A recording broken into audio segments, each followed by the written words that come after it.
សួស្តីទាំងអស់គ្នាថ្ងៃនេះយើងនឹងមើលជជែកអំពីបរិសម្នាក់ដែលហ៊ានប្រឆាំងនឹងបរិយាសារបស់ស្ដេចហើយក៏ជាអ្នកសម្រេចចិត្តឲ្យសម្លាប់ទុំនោះគឺលោកអរជួនតើអ្វីដែលធ្វើឲ្យគាត់ហ៊ានធ្វើបែបនេះ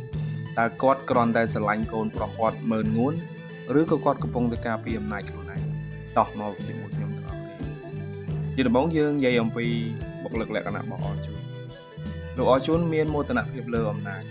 ក្នុងនាមជាចៅហ្វាយខេត្តត្បូងឃ្មុំគាត់មានអំណាចគ្រប់គ្រងគ្រប់បែបយ៉ាងក្នុងអាណាខេត្តរបស់គាត់មានអារម្មណ៍ថាខ្លួនឯងគឺជាស្ដេចត្រាញ់ដែលគ្មាននរណាហ៊ានប៉ះពាល់ទេ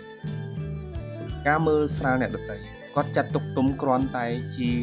កំឡោះត្រងោលឬអ្នកប៊ូសលែកឡក់ដែលមិនសមនឹងកូនស្រីមហាសេដ្ឋី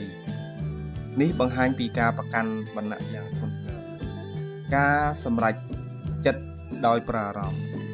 ពេលឃើញទុំនឹងទាវផឹកស្រាព្រះពើគាត់ខឹងរហូតបាត់បង់សតិសម្បញ្ញៈហើយហ៊ានបញ្ជាឲ្យគេយកទុំទៅសម្លាប់ភ្លាមៗដោយមិនគិតពីផលវិបាកអញ្ចឹងតើមេរៀនអីខ្លះដែលយើងអាចរៀនអំពីអរជួនបានទីមួយគឺកុំឲ្យអំណាចដឹកមុខសិលធម៌អំណាចដែលប្រើនៅក្នុងផ្លូវខុសនឹងត្រឡប់មកបំផ្លាញខ្លួនឯងវិញអរជួនមានអំណាចតែខ្វះមេត្តាធម៌ជាហេតុនាំឲ្យគ្រួសារទាំងមូលត្រូវរងទណ្ឌកម្មស្លាប់បាត់បង់ជីវិតហើយទី2នោះគឺការប្រកាន់វណ្ណៈគឺជាថ្នាំពុលការមើលងាយមនុស្សតាមរយៈឋានៈឬសម្បកក្រៅធ្វើឲ្យយើងបាត់បង់ការវិនិច្ឆ័យដែលត្រឹមត្រូវ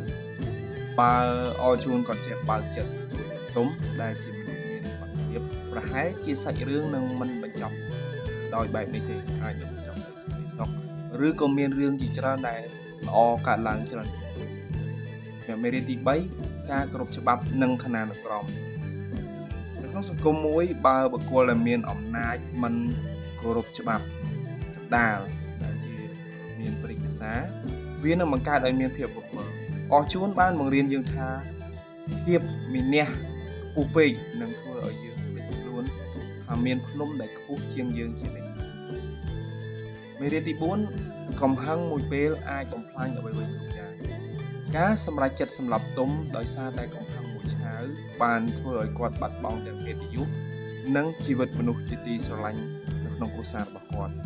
មេរៀននេះបង្រៀនយើងឲ្យចេះគ្រប់គ្រងអារម្មណ៍មុននឹងសម្រេចចិត្តរឿងធំៗសម្រាប់មេរៀនទី5គឺសេចក្តីស្រឡាញ់កូនក្នុងផ្លូវខុសគាត់ស្រឡាញ់ម៉ឺនងួនចង់ឲ្យកូនបានប្រពន្ធស្អាតតែសេចក្តីស្រឡាញ់នោះបែរជាសាងបាបកម្មទៅវិញវាបង្រៀនឲ្យពុកម្ដាយចេះវែកញែករវាងការផ្ដល់ឲ្យកូននិងការធ្វើបាបអ្នកដទៃចំណុចនេះខ្ញុំចង់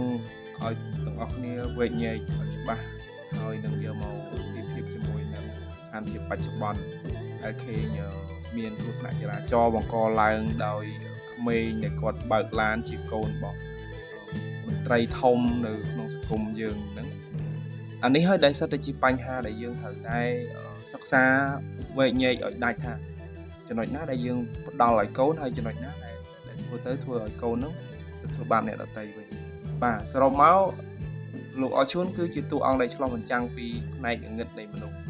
គាត់បានបង្រៀនយើងថាទោះបីជាមានអំណាចទ្រព្យសម្បត្តិខ្ពស់ប៉ុណ្ណាក៏យើងមិនអាចរស់នៅដោយគ្មានមេត្តាធម៌និងការគោរពច្បាប់បានឡើយចុងក្រោយខ្ញុំសូមអរគុណទាំងអស់គ្នាសម្រាប់ការតាមដានការវិភាគនេះហើយទាំងអស់គ្នាយល់ថាអរជួនគួរតែទទួលបានការលើកលែងចូលដែរទេកុំភ្លេចបញ្ចេញមតិយោបល់ខាងក្រោមជួបជាមួយខ្ញុំនៅភាគក្រោយទៀតសូមអរគុណសូមជម្រាបលា